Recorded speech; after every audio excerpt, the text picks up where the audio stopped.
Tara na mga ka-abengers, sa tayo magluto ng napakasimple pero napakasarap nitong ating spare ribs na yan. And then makikita nyo na nga yung mga sangkap na kailangan natin para sa ating recipe na ito. And then syempre, ang gagawin muna natin ay maggigisa tayo ng ating bawang.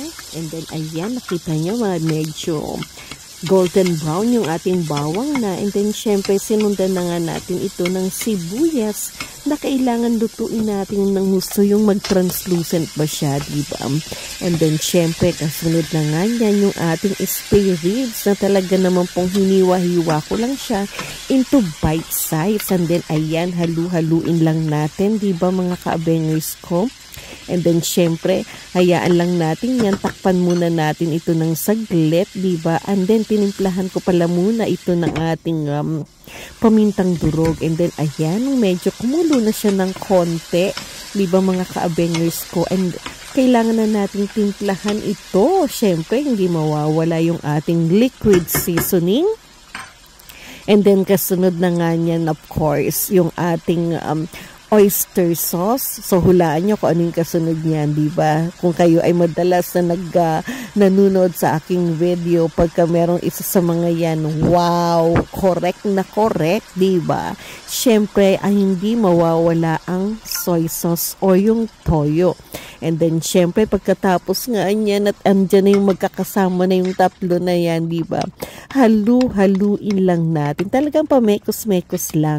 And then, takpan natin. Pakuluan lang ng konti. And then, ato na. Para naman magkaroon ng buhay ng ibang kulay itong ating spare ribs. Diba? Ang ginamit natin ay ang ketchup.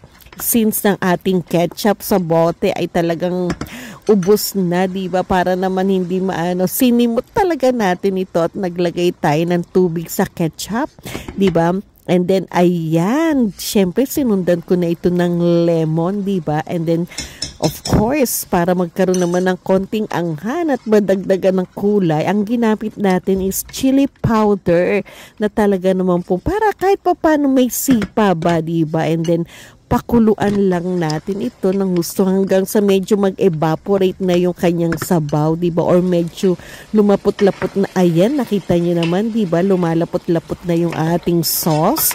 At talaga naman pong eto pa lang masarap na, nakatakam-takam na, diba? Nakita niyo yung isang buto, diba? Talagang napakalambot na nito.